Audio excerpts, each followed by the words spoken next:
Welcome to blueprint study channel.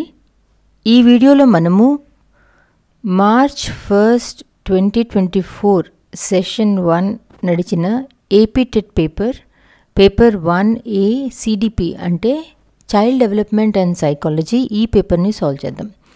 ఇందులో మొత్తం 30 questions ఉంటాయి. ఇందులో ఉన్న MCQs CTETకి, ఏపీ టెట్కి, AP DSC, TS TET, TS DSC, Kendriya Vidyalaya, Navodaya Vidyalaya teacher recruitment, Gurukul teacher recruitment, వీటన్నిటికీ కూడా పనికొస్తుంది content. Let us begin. Question number 1, mismatched pair, సరికాని జతని గుర్తించండి అని చెప్పి అడుగుతున్నారు. వీటిల్లో ఏది కరెక్ట్గా మ్యాచ్ చేసి లేదు. Okay, so authoritative parenting style అంటే ఏంటో ఫస్ట్ చూద్దాం. ఇవన్నీ కూడా different parenting styles. Authoritative parenting style అంటే పిల్లల మీద పేరెంట్స్కి చాలా కంట్రోల్ ఉంటుంది, ప్లస్ పేరెంట్స్ వైపు నుంచి పిల్లలకి రెస్పాన్సివ్నెస్ కూడా ఎక్కువ ఉంటుంది. కానీ ఎప్పుడన్నా పిల్లలు వాళ్ళకి ఏదన్నా ఆలోచన ఉండి లేదా వాళ్ళ అభిప్రాయాలు ఏమన్నా ఉంటే పేరెంట్స్ పిల్లల అభిప్రాయాలకు కూడా విలువిస్తారు. పేరెంట్స్ మేము చెప్పిందే మీరు వినాలని కాకుండా పిల్లలకి వాళ్ళ అభిప్రాయాలకి విలువ ఇచ్చి, రెస్పెక్ట్ ఇచ్చి, వాళ్ళు ఏజ్ పెరుగుతున్న కొద్దీ వాళ్ళకి స్వతంత్రత అంటే ఆటోనమీని కూడా ఇస్తారు. ఇక్కడ మనం ఆప్షన్ 1లో చూస్తే అథారిటేటివ్ పేరెంటింగ్ స్టైల్లో నో ఆటోనమీ టు చిల్డ్రన్ అన్నారు. అది కరెక్ట్ కాదు. సాధికారతత్వ పిల్లల పెంపక శైలి, పిల్లలకు స్వయం ప్రతిపత్తి ఉండదు అంటున్నారు.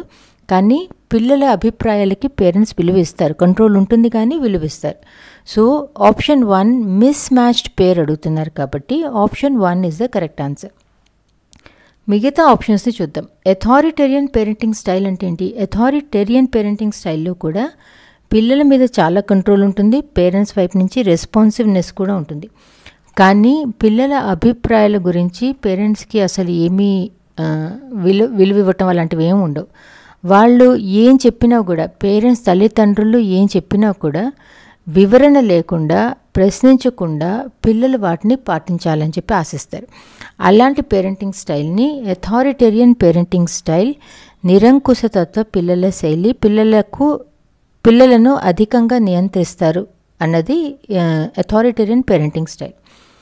పర్మిసివ్ పేరెంటింగ్ స్టైల్లో కంట్రోల్ తక్కువ ఉంటుంది, కానీ రెస్పాన్సివ్నెస్ మాత్రం ఎక్కువ ఉంటుంది. సో వీళ్ళు పిల్లల్ని పెద్దగా కంట్రోల్ పెట్టరు, ఎక్కువ ఫ్రీడమ్ ఇస్తారు పిల్లలకి. 4th is uninvolved parenting style. జోక్యరహిత పిల్లల శైలి, పిల్లలను తక్కువగా స్వీకరిస్తారు. వీళ్ళు జనరలీ చాలా నిర్లక్ష్యంగా ఉంటారు. పిల్లలు జీవితాల్లో వాళ్ళు ఎక్కువగా పాల్గొనరు, ప్లస్ వాళ్ళని పెద్దగా పట్టించుకోరు. అలాంటి పేరెంటింగ్ స్టైల్ని అన్ఇన్వాల్వ్డ్ పేరెంటింగ్ స్టైల్ అని చెప్పి అంటాం. ఈ క్వశ్చన్లో మిస్ మ్యాచ్డ్ పేర్ అడిగారు కాబట్టి option 1 is the correct answer.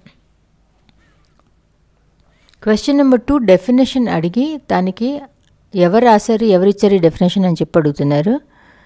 Generally సీటెట్లో definitions అడగరు, కానీ TS TET, AP TET, AP DSC, TS DSC ఇలాంటి వాటిల్లో మాత్రం మిమ్మల్ని డెఫినేషన్స్ అడుగుతారు. సో ఎవ్రీ చాప్టర్లోనూ డెఫినేషన్స్ ఏమిటి, ఆ డెఫినేషన్ ఎవరిచ్చారు, you don't have to buy heart wrote memory of the definition అక్కర్లా, కానీ ఏ డెఫినేషన్ ఎవరిచ్చారు అన్నది గుర్తుపెట్టుకోవటం చాలా necessary. Question number 2, maturation refers to the emergence of an organism's genetic potential. It consists of a series of program changes.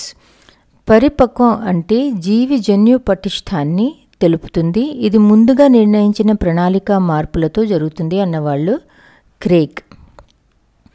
Question number 3, wrongly written statement regarding principles of development. Wrongly written అడుగుతున్నారు అంటే మళ్ళీ this is negation question. ఇది తప్పుగా ఏది రాయబడింది అని చెప్పి అడుగుతున్నారు. డెవలప్మెంట్ క్యాన్ బి ప్రిడిక్టెడ్, వికాసాన్ని ప్రాగుక్తీకరించవచ్చు అన్నది కరెక్టే. ఎందుకంటే పిల్లల్లో డెవలప్మెంట్ ఒక ప్యాటర్న్ ఫాలో అవుతుంది. దేని తర్వాత ఏమొస్తుంది అన్నది మనకి ముందుగానే తెలుస్తుంది. లైక్ పిల్లలు ఫస్ట్ బోర్లా పడతారు, బోర్లా పడ్డ తర్వాత వాళ్ళు పాకుతారు, తర్వాత నుంచుంటారు, తర్వాత పరిగెడతారు. సో ఇది ఒక ప్యాటర్న్ లాగా అందరిలోనూ మనకి కనిపిస్తుంది కాబట్టి మనము డెవలప్మెంట్ని ప్రిడిక్ట్ చేయగలం. సో ఫస్ట్ ఆప్షన్ అనేది correct. They are asking for wrongly written. Development goes from particular to general. వికాసం నిర్దిష్ట దిశ నుంచి సాధారణ దిశగా జరుగుతుంది. జనరలీ మనము పిల్లల్లో చూస్తే, సపోజ్ మనం పిల్లలకి, చాలా చిన్న పిల్లలకి ఇది డాగ్ అని చెప్పి చూపించినప్పుడు తర్వాత రోజు మన ఇంటి ముందుకు ఒక ఆవు వచ్చినా కూడా వాళ్ళు దాన్ని డాగ్ అని చెప్పి చెప్తారు మనకి. తర్వాత ఏజ్ పెరిగిన తర్వాత కానీ వాళ్ళు కాదు ఇది డాగ్, ఇది కవ్వు, ఇలాంటివి వాళ్ళకి అర్థం కావు. లేదా మనం ఒక బాల్ ఇస్తే పిల్లలు ఆ బాల్ని పట్టుకోగలుగుతారు. అదే మనము ఒక పెన్నో పెన్సిలో ఇస్తే పట్టుకోలేరు. వాళ్ళ ఏజ్ ఇంకొంచెం పెరిగిన తర్వాత కానీ ఫస్ట్ ఎలా అయితే మొత్తం చేత్తో బాల్ పట్టుకుంటారో తర్వాత ఫింగర్స్లో స్ట్రెంగ్త్ పెరిగిన తర్వాత వాళ్ళు పెన్ని పెన్సిల్ని కూడా పట్టుకుని రాయగలుగుతారు. ఇదే మనము development goes from particular to general అని చెప్పంటాం. జనరల్ టు పర్టిక్యులర్ అని చెప్పంటాం.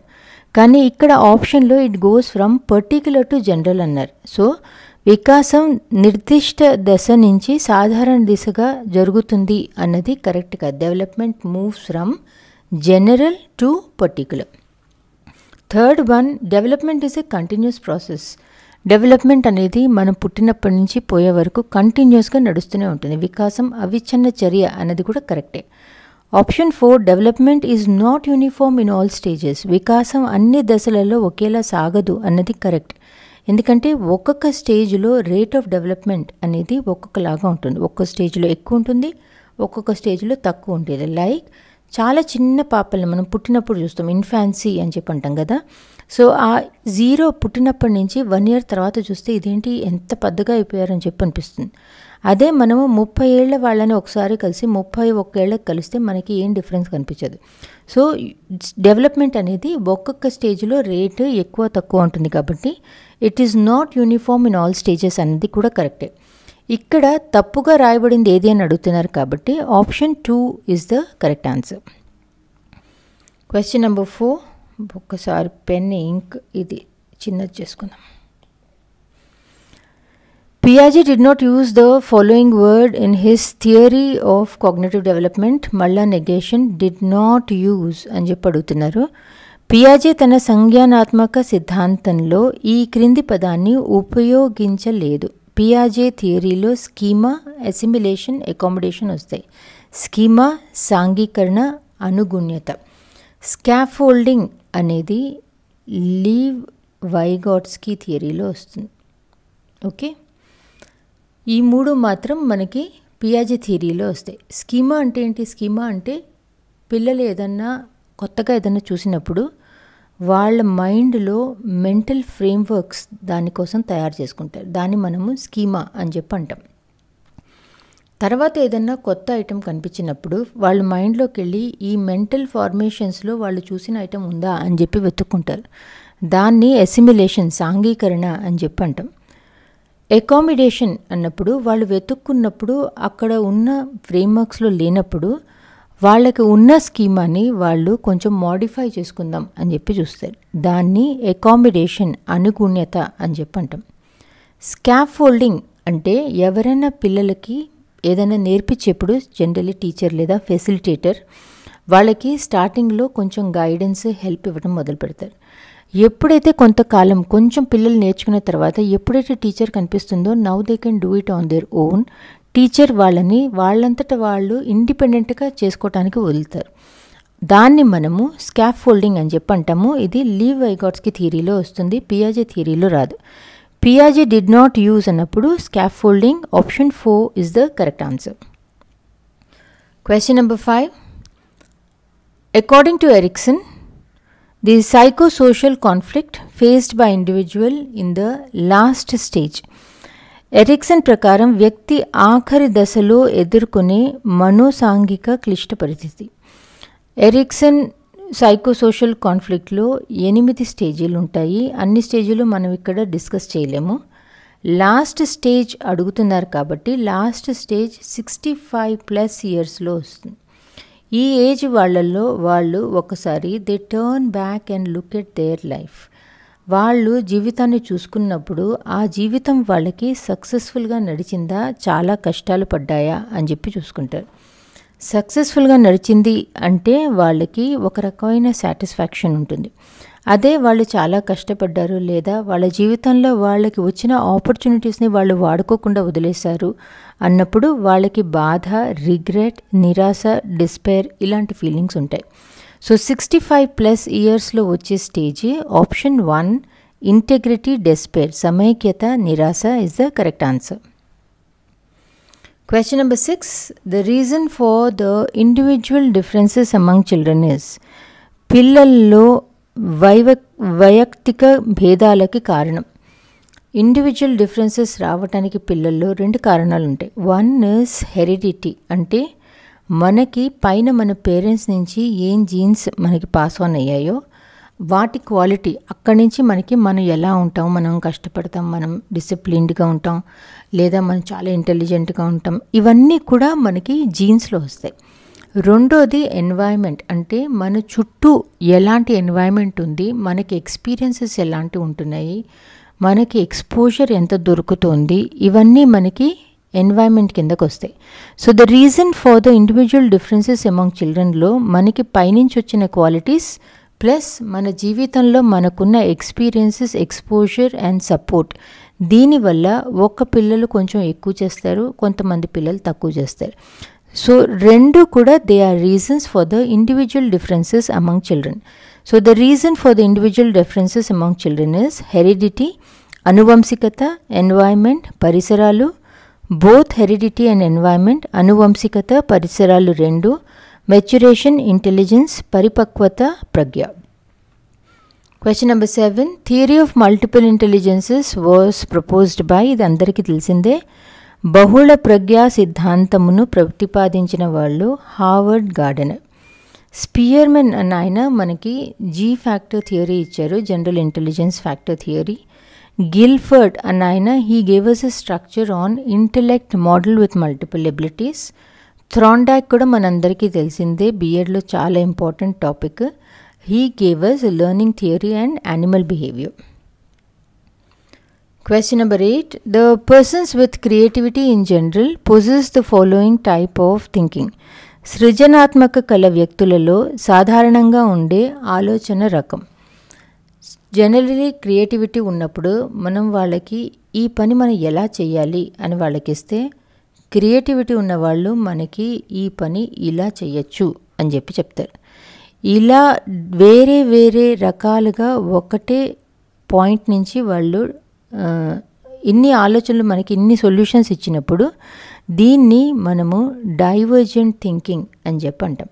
సో క్రియేటివిటీ ఉన్న మనుషులలో డైవర్జెంట్ థింకింగ్ ఉండటం అనేది చాలా ఇంపార్టెంట్. కాన్వర్జెంట్ థింకింగ్ అంటే మనము ఏదన్నా ప్రాబ్లంకి ఇన్ని సొల్యూషన్స్ కనిపిస్తున్నాయి నాకు, నేను ఏది చెయ్యాలి అన్నప్పుడు వీటిని ఇవాల్యుయేట్ చేసి అసెస్ చేసి ఇది బెస్ట్ అని చెప్పి చెప్తే దాన్ని మనము కాన్వర్జెంట్ థింకింగ్ అని చెప్పి అంటాం. So the persons with creativity in general possess the following type of thinking అన్నప్పుడు డైవర్జెంట్ థింకింగ్, సృజనాత్మక వ్యక్తుల్లో సాధారణంగా ఉండే ఆలోచన రకం, విభిన్న ఆలోచన is the correct answer. Question number 9. The following test assess unconscious behaviour. అచేతన ప్రవర్తనను అంచనా వేసే పరీక్షలు.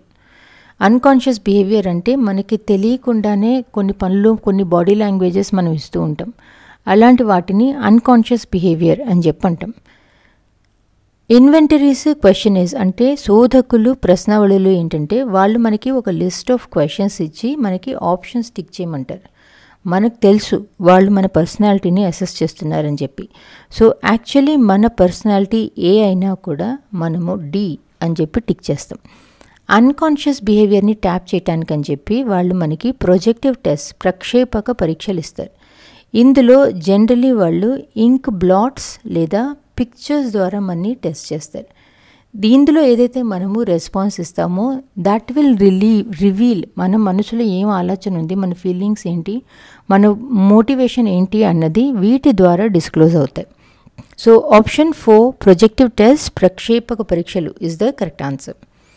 Question number 10. Prashant neither wants to listen to his mother mother's words nor wants to be punished by her. ప్రశాంత్కు తన తల్లి మాటలు వినాలని లేదు, అలాగని ఆమెతో తిట్లు తినాలని లేదు.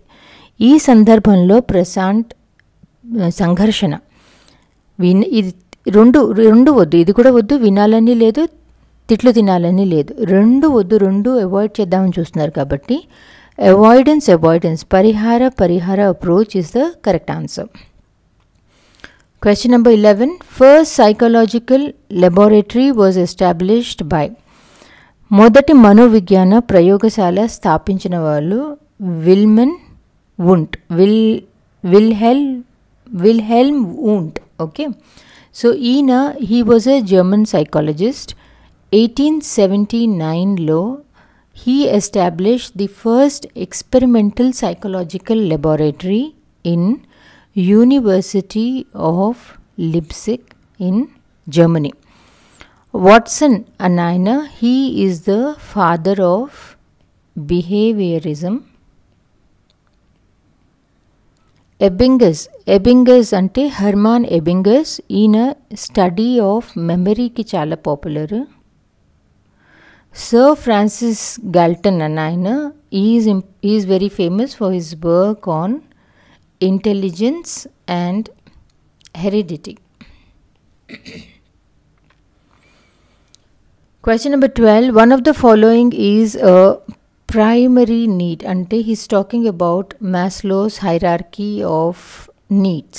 Okay, primary need ante ఇది లేకుండా మిగతా వాటి గురించి మనం అసలు ఆలోచించలేం. సో ఎక్సర్సైజ్ లేకపోయినా మనకు నడుస్తుంది, ప్రెస్టీజ్ లేకపోయినా నడుస్తుంది, ఐడెంటిటీ లేకపోయినా మనకు నడుస్తుంది. సో అన్నిటికంటే ఫస్ట్ మనకు కావాల్సింది సెక్యూరిటీ. అంటే తినటానికి తిండి, ఉండటానికి ఇల్లు, ఫుడ్, క్లోతింగ్ అండ్ షెల్టర్ అంటాం కదా, that is the primary need. So need for security is the correct answer. ఈ క్రింది వాటిలో ప్రాథమిక అవసరం రక్షణ అవసరం. Option 2 is the correct answer. Question number 13. Gestalt means. Gestalt అనగా పర్సెప్షన్, ప్రత్యక్షం, ఇన్సైట్, అంతర్దృష్టి, పార్ట్, భాగము, కాన్ఫిగరేషన్, సమగ్రాకృతి. గెస్టాల్ట్ అంటే కాన్ఫిగరేషన్, సమగ్రాకృతి. గెస్టాల్ట్ అంటే ఇట్ ఈస్ యాక్చువల్లీ మనం జర్మన్లోంచి ట్రాన్స్లేట్ చేస్తే it's a German word. Translate చేస్తే మనకి కాన్ఫిగరేషన్ అని చెప్పి అంటున్నాను. అంటే మన మైండ్ ఏదైతే ఉందో it perceives the whole as the whole of a stimulus. Individual parts గురించి ఆలోచించకుండా ఓవరాల్ కాన్ఫిగరేషన్ లేదా ఓవరాల్ అరేంజ్మెంట్ ఆఫ్ ఎలిమెంట్స్ గురించి ఆలోచిస్తుంది. That gives us a proper understanding of the world.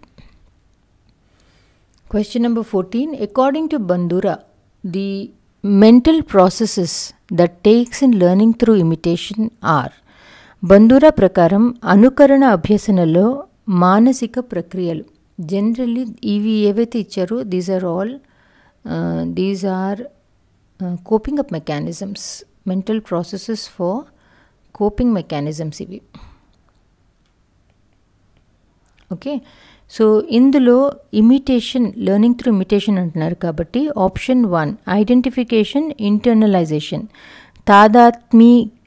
I cannot pronounce, తాదాత్మీకరణ, అంతరీకరణ. Okay, ఇందులో learning through imitation అంటే మనలోని క్వాలిటీస్ అవతల వాళ్ళల్లో ఉంటే అలా ఉండాలి మనకు అనిపించినప్పుడు ఆ ట్రేడ్స్, ఆ యాట్రిబ్యూట్స్, అవతల వాళ్ళ బిహేవియర్ ఏదైతే మనది యాక్చువల్లీ కాదో మనము వాటిని ఇమిటేట్ చేయటం మొదలు పెడతాం. తర్వాత కొన్ని రోజులకి అది ఇంటర్నలైజ్ అయిపోయి మనమే అలా అన్నట్టు మనం ఒకలాగా అలా ఫామ్ అయిపోతూ ఉంటుంది మన క్యారెక్టర్. దాన్నే మనము ఐడెంటిఫికేషన్, ఇంటర్నలైజేషన్ అని చెప్పి అంటాం. Question number 15. In the following type of memory the student remembers the concept through understanding. క్రింది రకం స్మృతిలో విద్యార్థి విషయాన్ని అవగాహన చేసుకుని గుర్తుంచుకుంటాడు. అవగాహన చేసుకుని అంటే అర్థం చేసుకుని గుర్తుంచుకుంటారు.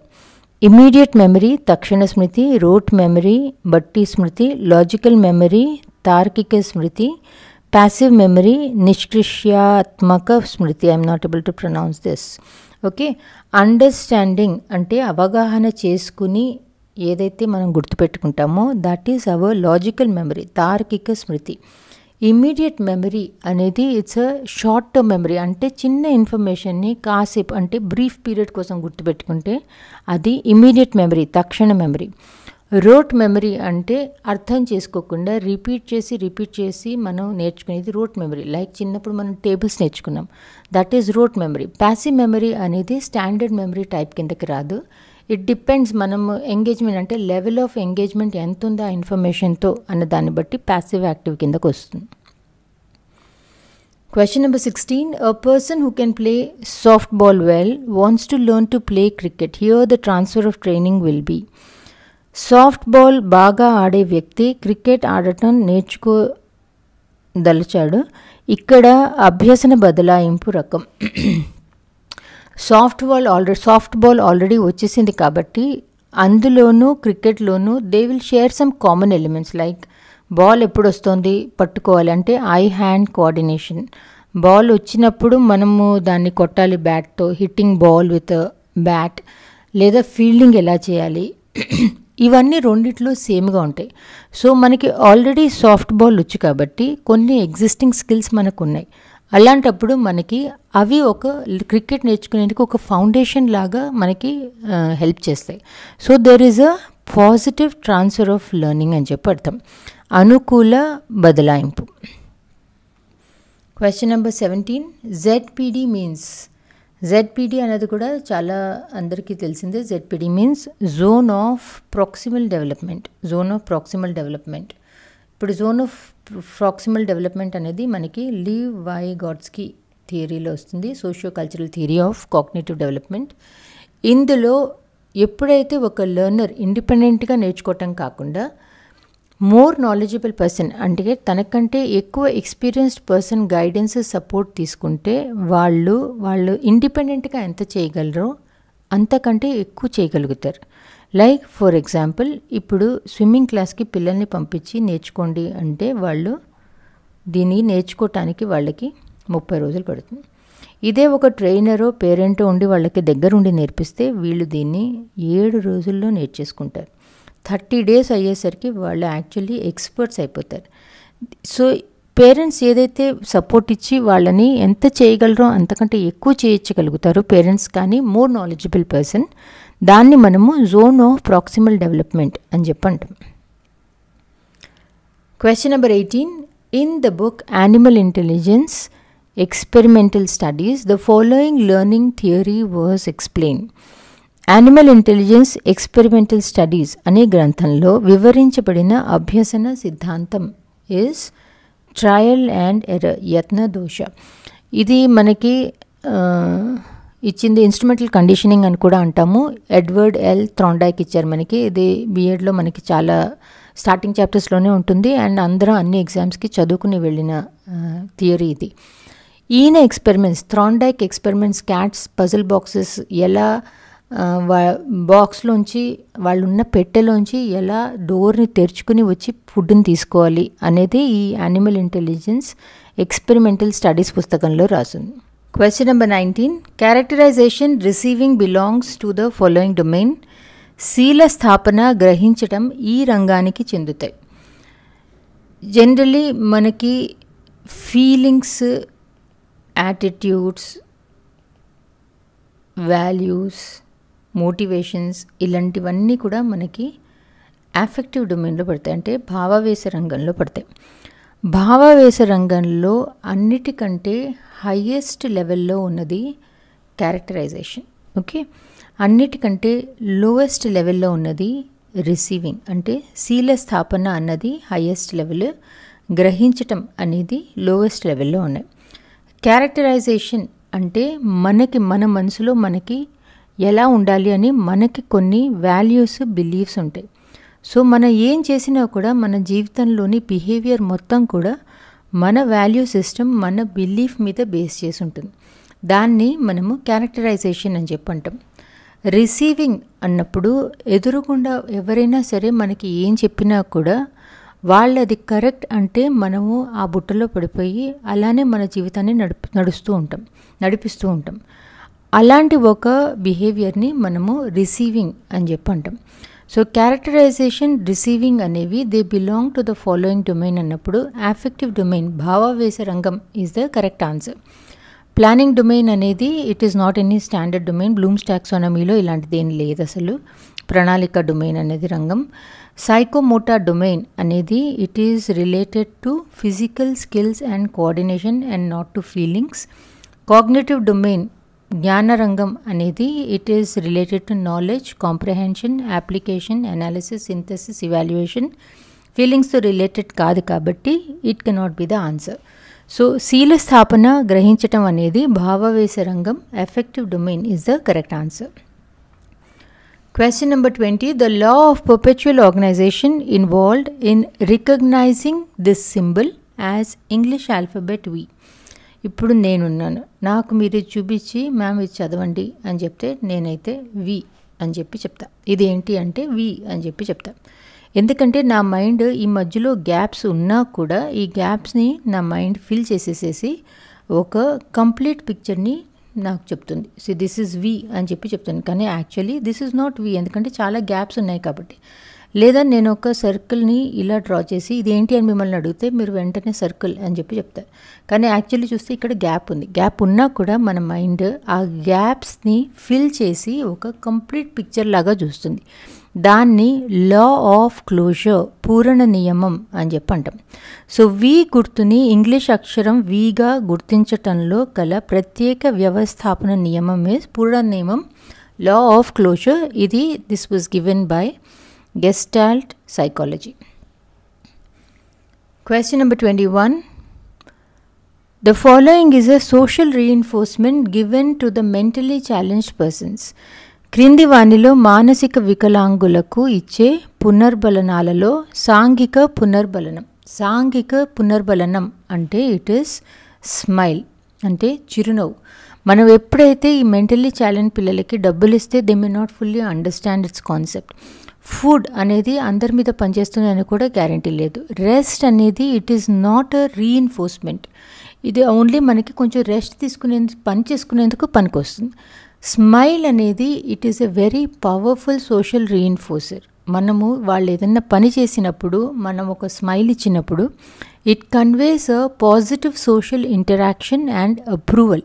సో వాళ్ళు చేసిన పాజిటివ్ బిహేవియర్నికి వాళ్ళు ఎంకరేజ్ అయ్యి మళ్ళీ ఇంకోసారి కూడా ఆ పాజిటివ్ బిహేవియర్ రిపీట్ అయ్యేందుకు ఛాన్స్ ఉంటుంది. So the following is a social reinforcement అన్నప్పుడు స్మైల్, చిరునవ్వు is the correct answer. Question number 22. Project method is based on behaviorism, pragmatism, Brunerism, existentialism. Project పద్ధతి దీనిపై ఆధారపడి ఉంటుంది. ప్రవర్తనవాదం, వ్యావహారిక సత్తావాదం, బ్రూనర్వాదం, అస్తిత్వవాదం. ఇది కూడా అందరికీ తెలిసిందే. These are all types of educational philosophies of perspectives ఏవైతే మన టీచింగ్ని, లెర్నింగ్ అప్రోచెస్ని ఇన్ఫ్లుయెన్స్ చేస్తాయి. సో ఇందులో ప్రాజెక్ట్ మెథడ్ అనేది ఈజ్ బేస్డ్ ఆన్ ప్రాగ్మాటిజం, వ్యావహారిక సత్తావాదం. అంటే లెర్న్ అండ్ డూ, ఊరికే నేర్చుకుని పుస్తకంలో క్వశ్చన్ ఆన్సర్స్ రాకుండా దాన్ని మనము ప్రాక్టికల్ అప్లికేషన్ చేయాలి. మనం నేర్చుకున్న దాన్ని రియల్ లైఫ్లో వాడగలగాలి. దాన్ని మనము ప్రాగ్మాటిజం లేదా ప్రాజెక్ట్ మెథడ్ అని చెప్పి అంటాము. దీన్ని 18th centuryలో మనకి జాన్ డూయి ఇచ్చారు. Question number 23. Artificial observation is also called as participatory observation, non-participatory observation, experimental observation, introspection. కృత్రిమ పరిశీలనను ఇలా కూడా అంటారు: సంచరిత పరిశీలన, అసంచరిత పరిశీలన, ప్రయోగ పరిశీలన, అంతః పరిశీలన. ఆర్టిఫిషియల్ అబ్జర్వేషన్ అంటే ఫస్ట్ ఆఫ్ ఆల్ ఈ 4 కూడా they are research methods or techniques. వేరే ఫీల్డ్స్లో మనం వాడుతూ ఉంటాము. ఆర్టిఫిషియల్ అబ్జర్వేషన్ అంటే ఎక్స్పెరిమెంటల్ అబ్జర్వేషన్, ప్రయోగ పరిశీలన. ఇందులో రీసెర్చరు వాళ్ళకి ఉన్న ఎన్వైరన్మెంట్ని వాళ్ళకి కావాల్సినట్టు వాళ్ళు దాన్ని ఫిక్స్ చేసుకుని దాన్ని బట్టి వాళ్ళ ఎక్స్పెరిమెంట్స్ చేస్తారు. So manipulation and control of environment ఉంటుంది కాబట్టి దాన్ని మనము ఎక్స్పెరిమెంటల్ అబ్జర్వేషన్ లేదా ఆర్టిఫిషియల్ అబ్జర్వేషన్ అని చెప్పి అంటాం. పార్టిసిపేటరీ అబ్జర్వేషన్, సంచరిత పరిశీలన అన్న దాంట్లో అబ్జర్వర్ డైరెక్ట్గా ఆ సెట్టింగ్లోకి వెళ్ళి పార్టిసిపేట్ చేసి స్టడీ చేస్తారు. నాన్ పార్టిసిపేటరీ అబ్జర్వేషన్ అంటే అసంచరిత పరిశీలనలో రెండు వస్తాయి, ఆర్టిఫిషియల్ వస్తుంది, న్యాచురలిస్టిక్ రెండు కూడా వస్తాయి.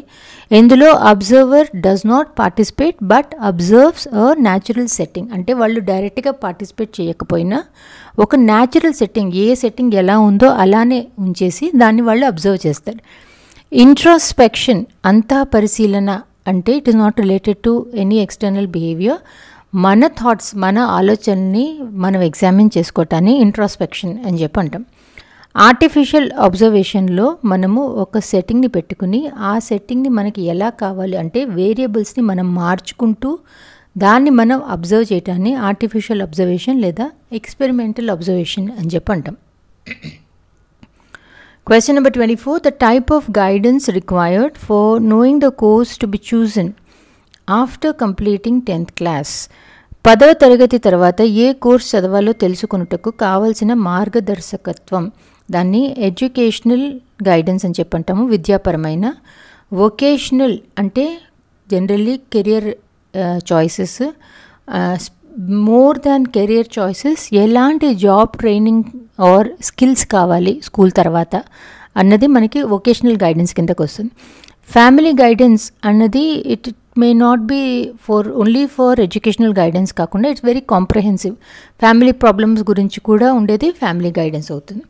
ఎడ్యుకేషనల్ గైడెన్స్ అన్నప్పుడు వేరే వేరే లైన్స్ మనం ఏం తీసుకోవచ్చు, అకాడమికల్లీ వెళ్ళాలనుకుంటే ఏం తీసుకోవాలి, వొకేషనల్లీ వెళ్ళాలంటే మనం ఏం తీసుకోవాలి, ఏ సబ్జెక్ట్స్ నా మార్క్ని బట్టి నా ఇంట్రెస్ట్ని బట్టి నేను ఏం తీసుకోవాలి, ఇలా కాంప్రహెన్సివ్గా ఉండేది ఎడ్యుకేషనల్ గైడెన్స్. సెకండరీ అనేది మనకి గైడెన్స్ కింద స్పెసిఫిక్ టైప్ ఆఫ్ గైడెన్స్ కిందకి రాదు. Question number 25. Full form of Diksha. అసలు ఈ వెబ్సైట్ మీరు అందరు చూసారా? ఎవ్రీబడి ఒక్కసారి దీక్ష గవర్నమెంట్ వెబ్సైట్ ఇది ఓపెన్ చేసి ఒకసారి చూడాలి, ఎందుకంటే ఇందులో చాలా వీడియోలు, లెసన్స్ ఇలాంటివి ఉంటాయి.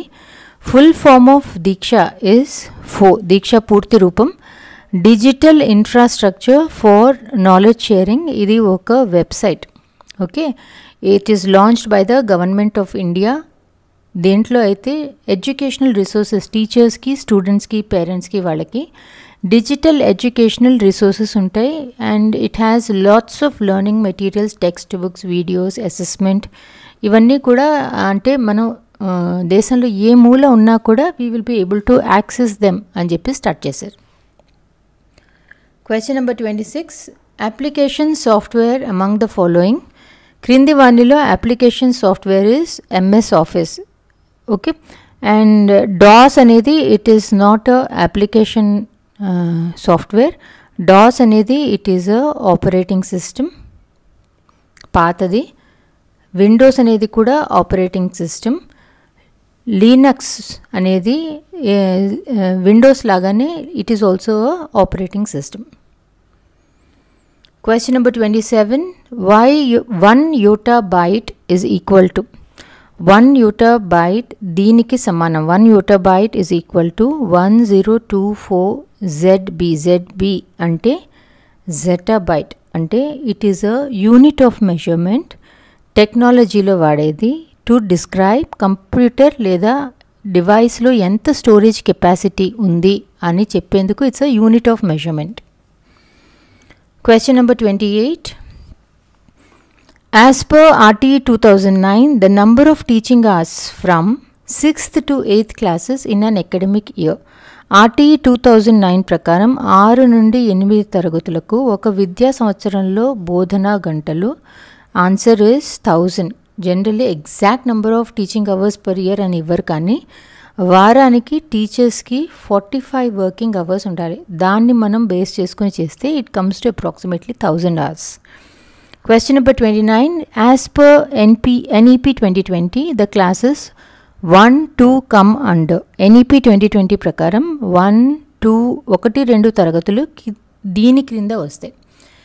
NEP నేషనల్ ఎడ్యుకేషన్ పాలసీ ప్రకారం మనకి 5+3+3+4 స్కూల్ సిస్టమ్ అయింది. ఇంతకుముందు మనకి 10+2 సిస్టమ్ ఉండేది, ఇప్పుడు 5+3+3+4 సిస్టమ్ ఉంది. ఇందులో అన్నిటికంటే ఫస్ట్ వచ్చేది మనకి ఫౌండేషనల్ స్టేజ్. ఇది 3 to 8 years వరకు పిల్లలకి, అంటే క్లాసెస్ 1 and 2 పిల్లలకి. అదే మనము ప్రిపరేటరీ స్టేజ్ చూస్తే ఇది ఏజ్ పిల్లలు 8 నుంచి 11 ఏళ్ల పిల్లల కోసం, 3rd క్లాస్ నుంచి 5th క్లాస్ వరకు. ఇది మిడిల్ స్టేజెస్ 11 నుంచి 14 ఏళ్ల పిల్లల కోసం. సో ఇది మనకి 6th క్లాస్ నుంచి 8th స్టాండర్డ్ పిల్లల కోసం. సెకండరీ స్టేజ్ 14 ఏళ్ల పిల్లల నుంచి 18 ఏళ్ల పిల్లల కోసం. సో ఇది 9th నుంచి 12th క్లాసెస్ కోసం వస్తుంది. సో ఇక్కడ మనని 1-2 తరగతులకు అడుగుతున్నారు కాబట్టి ఫౌండేషనల్ స్టేజ్, పునాది పూర్వక స్థాయి is the correct answer. Question number 30, this is the last question. Participatory leadership is also known as. సహభాగి నాయకత్వాన్ని ఇలా కూడా పిలుస్తారు, మనకి పేరులోనే తెలుస్తుంది. పార్టిసిపేటరీ లీడర్షిప్ అంటే డెమోక్రటిక్, ప్రజాస్వామ్య నాయకత్వాన్ని అని కూడా పిలుస్తారు. అథారిటేరియన్ లీడర్షిప్ అన్నది పార్టిసిపేటరీ లీడర్షిప్కి ఆపోజిట్గా ఉంటుంది. ఇందులో లీడర్సే అన్ని డెసిషన్స్ తీసుకుంటారు, వేరే వాళ్ళ నుంచి అసలు ఏం ఇన్పుట్స్ తీసుకోరు. డెమోక్రటిక్ లీడర్షిప్ని మనము పార్టిసిపేటరీ లీడర్షిప్ అని కూడా అంటాము. లీడర్స్ వేరే వాళ్ళ టీమ్ మెంబర్స్ నుంచి కూడా ఆలోచనలని యాక్సెప్ట్ చేసి వాళ్ళని కూడా డెసిషన్ మేకింగ్ ప్రాసెస్లో ఇన్వాల్వ్ చేస్తారు. అన్ఇన్వాల్వ్ లీడర్స్ అనేవాళ్ళు చాలా తక్కువ గైడెన్స్ ఇస్తారు, మినిమల్ గైడెన్స్, మినిమం డైరెక్షన్ ఇస్తారు వాళ్ళ టీమ్ మెంబర్స్కి.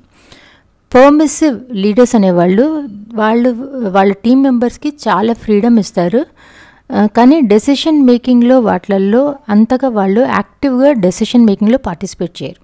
So participatory leadership is also known as democratic leadership. సహభాగి నాయకత్వాన్ని ఇలా కూడా పిలుస్తారు. ప్రజాస్వామ్య ఈజ్ ద కరెక్ట్ ఆన్సర్.